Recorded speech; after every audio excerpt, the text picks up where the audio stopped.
Hello साथियों, क्या हाल चाल है? कैसे हो आप सभी?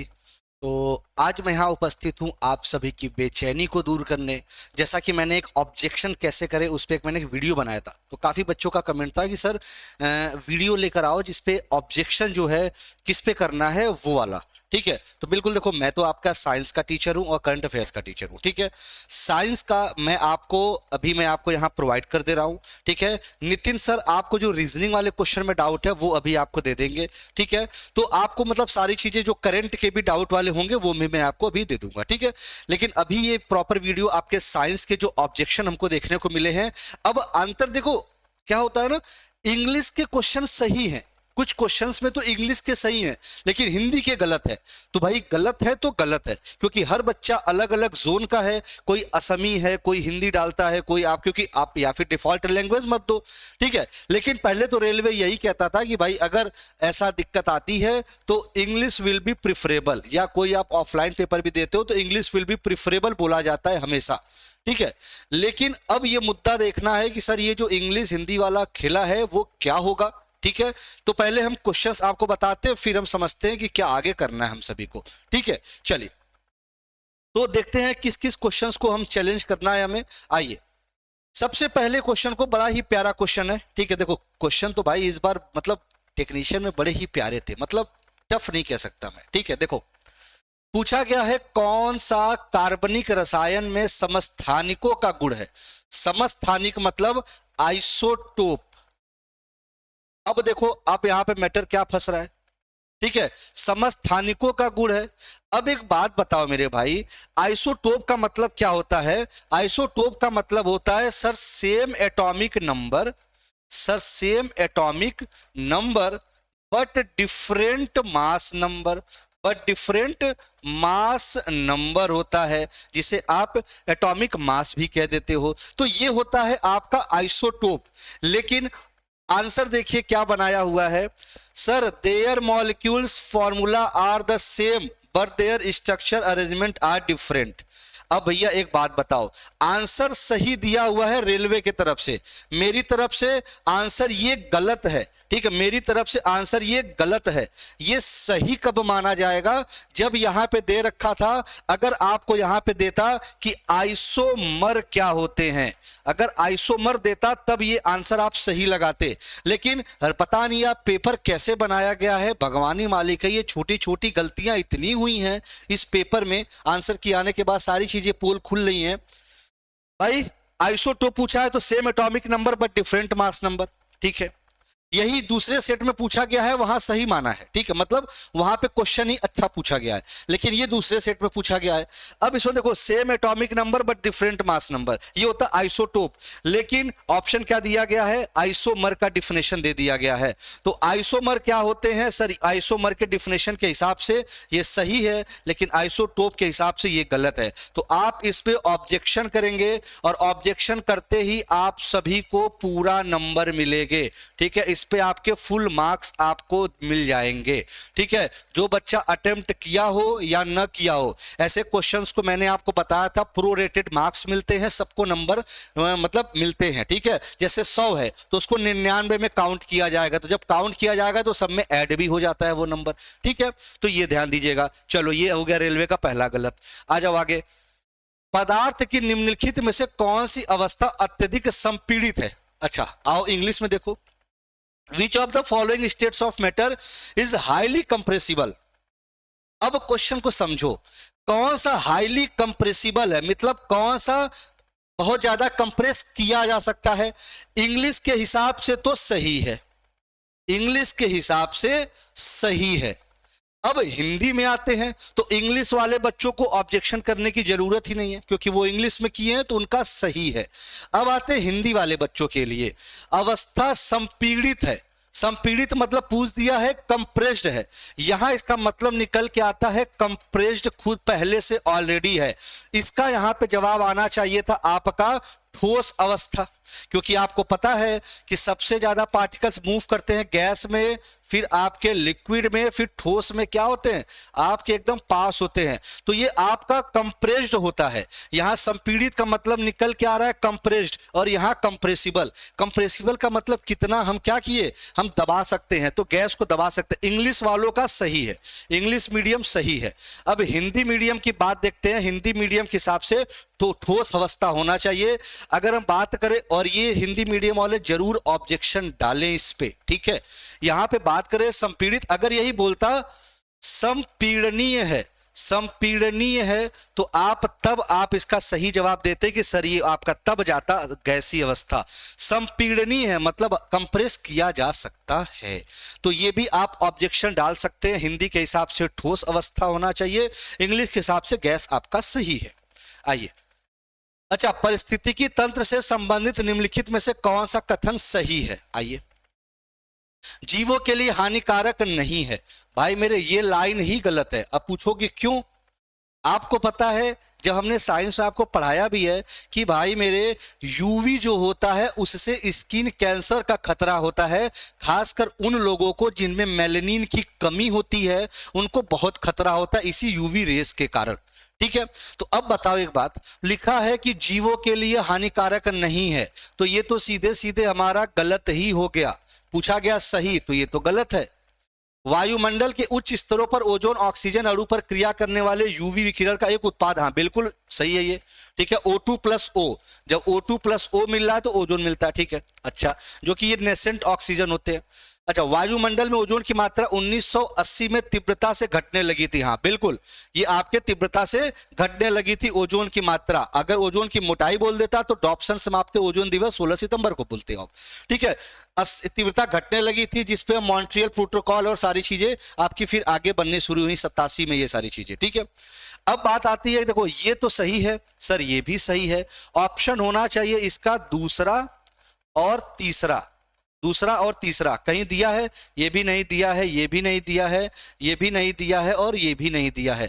ये तो सही मैं रेलवे का बता रहा हूं, रेलवे ने क्या दिया है, ठीक है। तो आप इस पे ऑब्जेक्शन करिए, ऑब्जेक्शन करिए, इस पे सभी को फुल मार्क्स मिलेंगे, ठीक है। इस पे सभी को फुल मार्क्स मिलेंगे।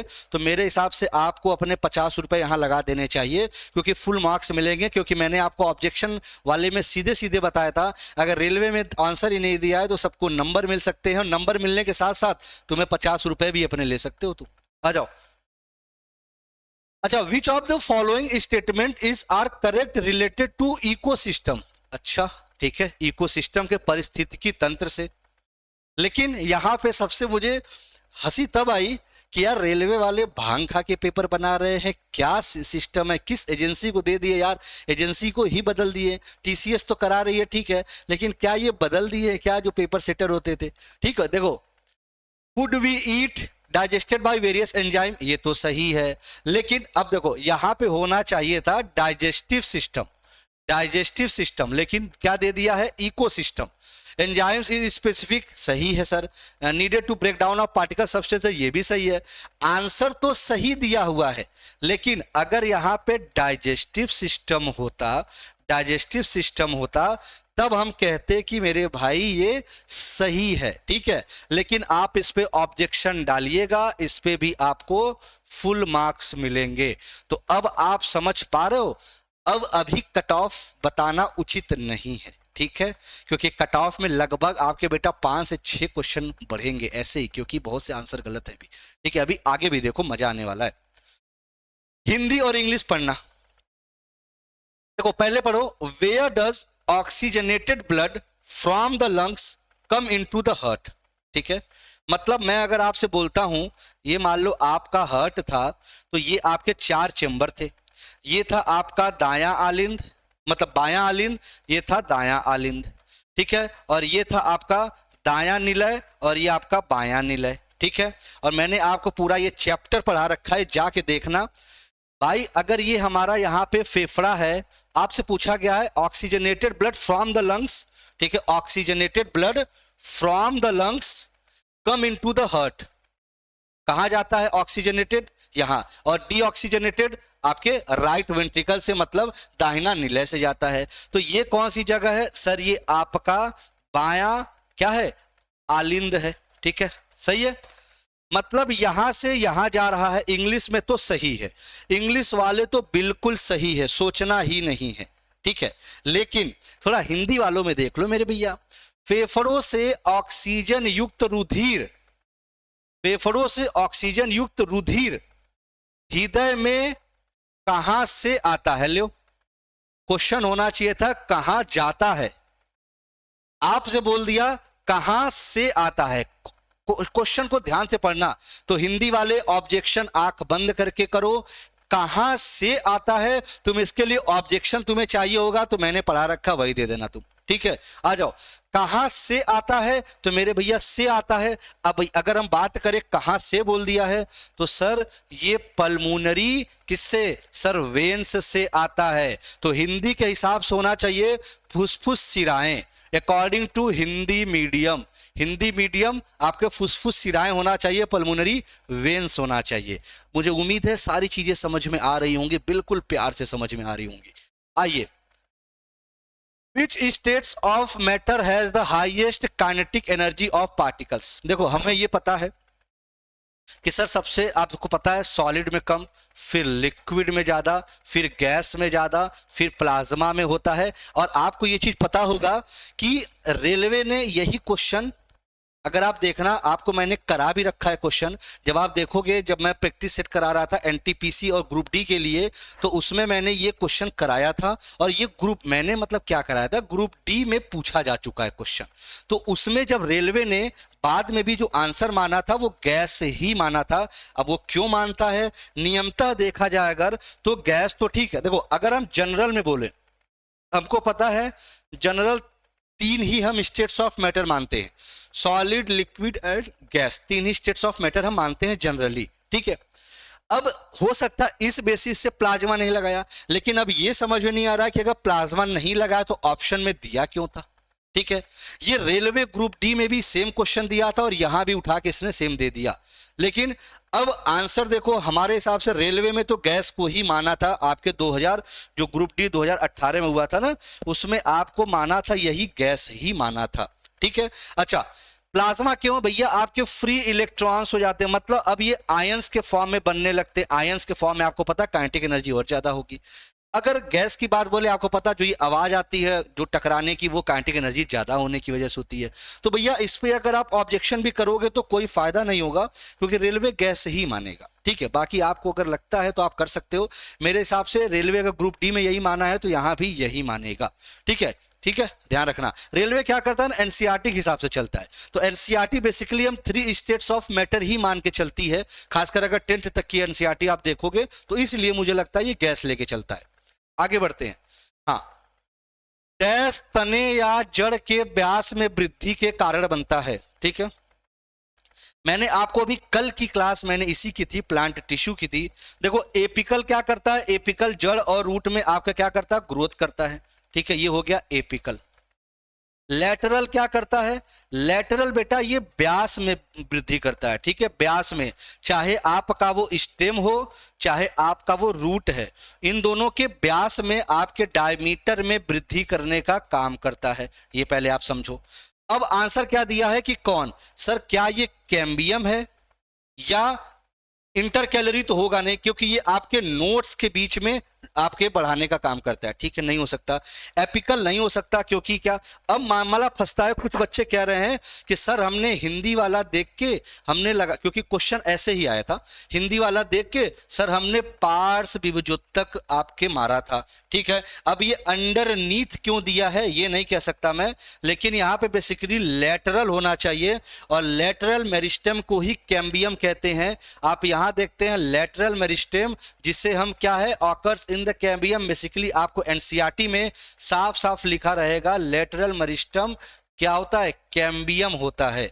तो अगर जो बच्चे आपका, मैं इसको हरे से बना दूं, जो बच्चे आपका ये भी टिक लगाए हैं, ठीक है, और जो बच्चे ये भी टिक लगाए हैं, उन दोनों को नंबर मिलेगा। जैसा कि मैंने आपको कल तीसरा एक कैटेगरी बताया था कि अगर रेलवे कहता है 1, आप लगाते हो 3 और दोनों आंसर सही हैं, तो आपको रेलवे को आपके इस आंसर को भी मानना पड़ेगा। तो आप बिल्कुल ऑब्जेक्शन कर सकते हैं, क्योंकि पार्श्व विभुजोतक, क्योंकि देखो ये ऐसा था, हिंदी मीडियम हो चाहे इंग्लिश मीडियम, दोनों में सेम क्वेश्चन आया हुआ था, क्योंकि इंग्लिश वाले इंग्लिश देख लेते, हिंदी वाले हिंदी।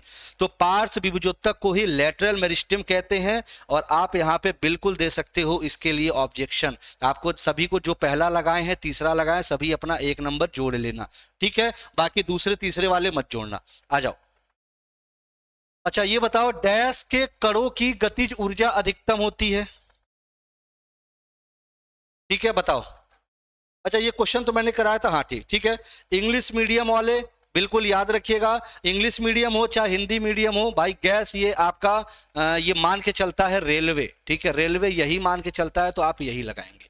आइए, हाँ अच्छा क्वेश्चन है, पूछा गया है आपसे, which instrument is used to provide potential difference across the end of a conductor. देखो पता नहीं यार पेपर कैसे बनाते भाई ये मेरे, देखो समझो, किसी चालक के सिरों पर विभवांतर प्रदान करने के लिए प्रयुक्त होने वाला उपकरण कौन सा है?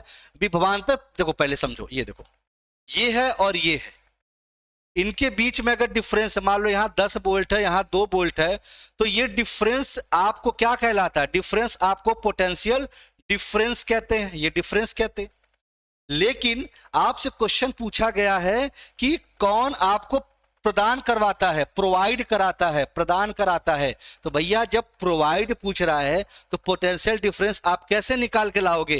बैटरी के थ्रू लाओगे ना, ऐसा तो नहीं है वोल्ट मीटर से तो आप पोटेंशियल डिफरेंस को मापन करोगे। तो भैया मेरे हिसाब से इसका जवाब आना चाहिए sir battery is the correct answer. Answer आपका बैटरी होना चाहिए, ठीक है। एमीटर क्या, ये क्या हो गया भाई, ठीक है, आंसर आपका क्या होना चाहिए? बैटरी होना चाहिए, ये आप ध्यान दीजिएगा मेरे भैया, ठीक है बाबू। ये क्वेश्चन ऑब्जेक्शन मार देना, ठीक है, जो बता रहा हूं उस हिसाब से ऑब्जेक्शन मार देना। ये मैं अभी साइंस का लेके जा रहा हूं, अभी आपके रीजनिंग वाले सर जो आपके क्वेश्चन में दिक्कत है ना, एक बार मुझे फिर से कमेंट कर देना क्लास में, क्या 29 शिफ्ट या आपके 29 तारीख को या आपके 28 तारीख को जो भी डाउट होगा एक बार मुझे कमेंट में कर देना, तो वो क्वेश्चन आपके रीजनिंग वाले सर आपको प्रोवाइड करा देंगे, ठीक है। चलो, अब एमीटर आपको पता है आपके इलेक्ट्रिक करंट को मापता है, गैल्वेनोमीटर छोटे इलेक्ट्रिक करंट को मापता है, और ये दिशा को भी मापता है, ठीक है। आइए, अच्छा, consider a ray passing through the principal focus and not parallel to the principal axis on a concave mirror after reflection. अच्छा, मुख्य अक्ष से समानांतर निकलेगी। अरे मेरे भैया ये आंसर सही है, ठीक है, ये सही है, क्योंकि बहुत से बच्चे ने मुझे कमेंट किया था कि सर ये आंसर रेलवे ने गलत दिया है, तो मेरे भाई ये सही है, देखो कैसे, समझो मेरे कैसे सही है, ठीक है। बाकी कुछ क्वेश्चंस अगर आपको दिखे, क्योंकि भैया मुझे तो दिख गया कॉनकेव मिरर, समझो मान लो ये कॉनकेव मिरर है, और आपको पता है ये क्या होता है हमारा, ये प्रिंसिपल एक्सिस होता है, प्रिंसिपल एक्सिस होता है, यहां पे सेंटर ऑफ कर्वेचर होता है, और ये आपका फोकस होता है, ठीक है। Passing through the principal focus, passing through the principal focus, अच्छा ठीक है, principal focus and not parallel to principal axis, मतलब प्रिंसिपल एक्सिस के पैरेलल नहीं है, तो मैं कह दूं ऐसे, बताओ, या ऐसे चल लो, मैं कह रहा हूं प्रिंसिपल एक्सिस से नहीं है, लेकिन आपके भाई प्रिंसिपल फोकस से तो जा रही है, प्रिंसिपल फोकस से तो जा रही है, ठीक है, लेकिन सर प्रिंसिपल एक्सिस के पैरेलल नहीं जा रही है, मतलब ऐसे नहीं जा रही है। तो भाई जाहिर सी बात है ये कैसी जाएगी भाई मेरे, अगर ये राइट पड़ेगी तो कैसी जाएगी? सर मुख्य अक्ष के समानांतर ही जाएगी, इसको समझो ना आप। अगर यही मैं ऐसे बना देता तो आपको पता है लाइट कहीं से आती तो ऐसे जाती, ठीक है, लेकिन मैंने आपको लाइट को सीधे क्या किया, प्रिंसिपल फोकस से ही पास करा दिया। जब प्रिंसिपल फोकस से पास करा दिया तो ये खुद अपने आप पैरेलल आपको देखने को मिल जाएगा। तो ये मुख्य से समांतर, ये सही है, कोई ऑब्जेक्शन की जरूरत नहीं है, इस पे ऑब्जेक्शन मत करना, ठीक है, ऑब्जेक्शन मत करना, नहीं तो पैसा तुम्हारे कट जाएंगे और कुछ होने वाला भी नहीं है। आगे बढ़ते हैं।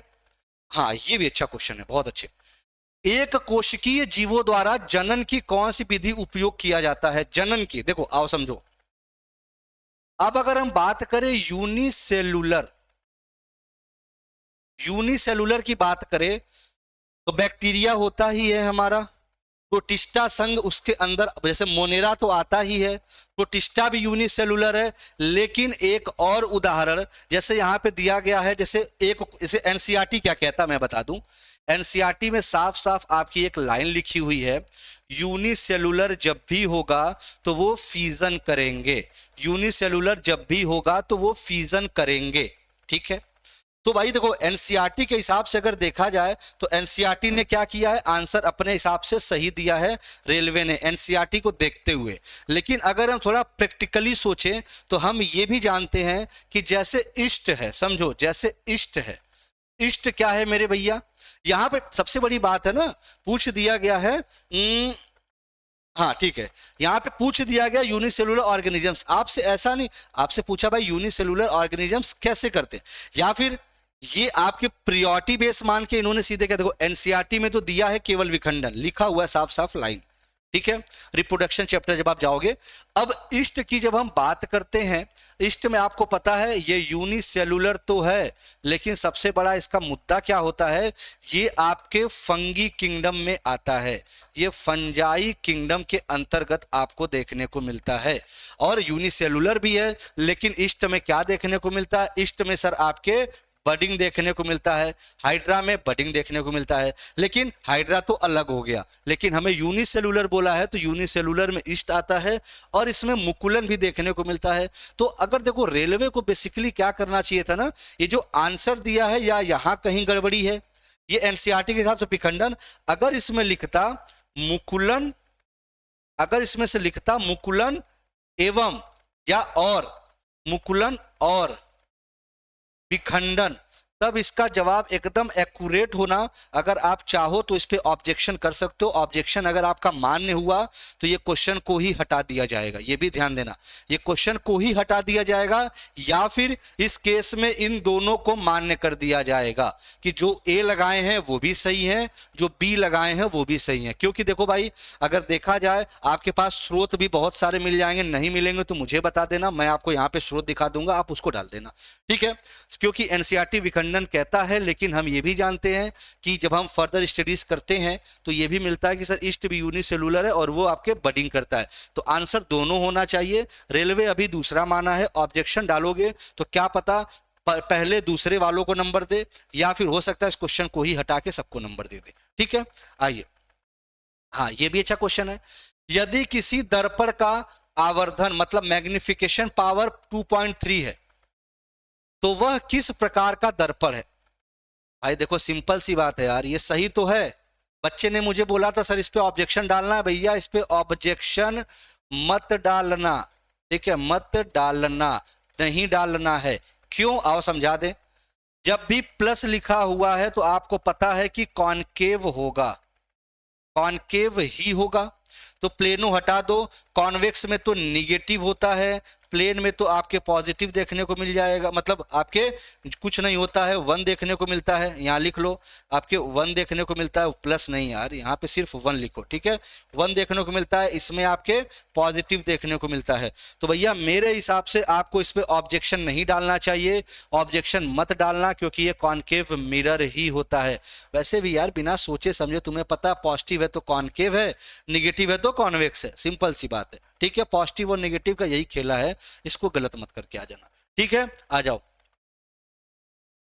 ये मैंने अभी करा दिया आपको ना, मुख्य फोकस से गुजरेगी, हाँ ये मैंने करा दिया। ठीक है, ये देखो अलग अलग सेट में है, तो बच्चे जिस हिसाब से मुझे भेजे मैंने इसको टाइप करा दिया, जिस हिसाब से बच्चों ने भेजा मैंने टाइप करा दिया है। ठीक है, तो ये सेम क्वेश्चन है तो ये सही है, ये आपका सही है। ठीक है, आइए, और हाँ ये क्वेश्चन देखो, आपको इसको देखो, क्वेश्चन को थोड़ा सा कहते हैं ना एक ट्रिकी क्वेश्चन बना दिया था। क्वेश्चन क्या था, helps in the absorption of water and minerals dissolved in water and transporting it from the roots to leaves. देखो आपसे बोल दिया रूट्स से लीव्स तक, आपसे बोल दिया। ठीक है, रेस्पिरेशन कभी जीवन में नहीं हो सकता तो इसको काट दो। ट्रांसलोकेशन क्या होता है, ट्रांसलोकेशन होता है सर लीव्स से रूट या अदर पार्ट्स, लिख लो लीव्स से अदर पार्ट्स तक चीजों को पहुंचाना, तो ये हो नहीं सकता। फोटोसिंथेसिस सर हो नहीं सकता।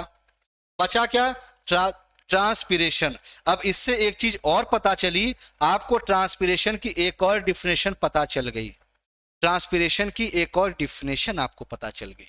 तो ट्रांसपिरेशन, इस पे भी आप ऑब्जेक्शन मत डालना, ठीक है, इस पे भी आप ऑब्जेक्शन मत डालना, ठीक है। तो ये आपके, मुझे लगता है कि यही इतने क्वेश्चन ही थे, हाँ यही सारे क्वेश्चन थे आपके, ठीक है। 7 बजे करंट अफेयर्स की क्लास चलती है, 10 बजे साइंस की चलती है। आप यहाँ पे टेलीग्राम पे जुड़ सकते हैं, ठीक है, और आप ऐप भी डाउनलोड कर सकते हैं हमारा, ठीक है। और अगर कोई दिक्कत हो आपको तो बिल्कुल आप हमें बता सकते हैं, लेकिन ये जो दिए हुए ये सारे क्वेश्चंस थे जो समझाया हूँ, आप अपने हिसाब से जहाँ पे ऑब्जेक्शन बोला मैंने डाल देना, जहाँ मैंने आपको वार्न किया है वो भी ध्यान दे देना, ठीक है। बाकी आपको मिलते हैं फिर, जो आपके रीजनिंग के टॉपिक हैं वो रीजनिंग वाले सर लेके आएंगे। जैसे बहुत से बच्चों ने कमेंट किया था कि सर आप करा दो, भाई मेरा रीजनिंग सब्जेक्ट नहीं है, ठीक है, मेरा सब्जेक्ट आपका साइंस और करंट है, तो करंट वाले क्वेश्चन मैं आपको करा दूंगा, ठीक है, जो भी आपके 2-3 क्वेश्चन में इशू है, ठीक है, एक तो वो मैं आपको करा दूंगा, बाकी आपको मैं यहाँ पे साइंस का मैंने करा दिया। तो सेशन अगर अच्छा लगा हो तो लाइक करना, कोई कमेंट्स आ रहे हो तो जरूर कमेंट करना कि सर ये ऐसा, ये वाला बता दो, ये वाला बता दो, तो मुझे भी कम से कम याद रहेगा, ठीक है। अच्छा, अगर बेटा नए हो तो सब्सक्राइब जरूर करना, ठीक है, जिससे आपको फर्दर ये सारी इंफॉर्मेशन मिलती रहे। और हाँ, एक चीज आपके लिए और जाते जाते मैं ये कहूंगा, ये आपका सेशन मैंने सिर्फ आपके लिए लगा के रखा है। इस सेशन को आप देख सकते हैं, टेक्नीशियन ग्रेड 3 सभी 23 शिफ्ट में पूछे गए साइंस के प्रश्न, 920 प्रश्न हैं। तो आप जाके यहाँ पे सब्सक्राइब तो चैनल को कर दीजिएगा, साथ ही साथ आप ये लाइक यहाँ पे कर देना और यहाँ पे नोटिफाई कर देना, ठीक है। नोटिफाई आप जैसे ही करोगे नोटिफिकेशन ऑन हो जाएगा, क्लास स्टार्ट होते ही आपके पास नोटिफिकेशन आ जाएगा। तो एक बिल्कुल अलर्ट रहिएगा। मिलते हैं कल के सेशन में। और हाँ, आज रात के 10 बजे वाले सेशन में भी बहुत इंपॉर्टेंट आपके 50 एमसीक्यूज में कराने वाला हूं। कल आपको ये मिल जाएगा रात 10 बजे, तो ये जाके आप नोटिफाई जरूर कर दे। चलिए फिर मिलते हैं, बाय बाय, थैंक यू, मस्त रहिए, मजे में रहिए, खूब खुश रहिए, and thank you to all. कोई डाउट हो तो कमेंट सेक्शन में पूछ लिया करो भाई, ठीक है, मैं आपको जवाब दे दूंगा, ठीक है। चलो, थैंक यू बेटा, बाय।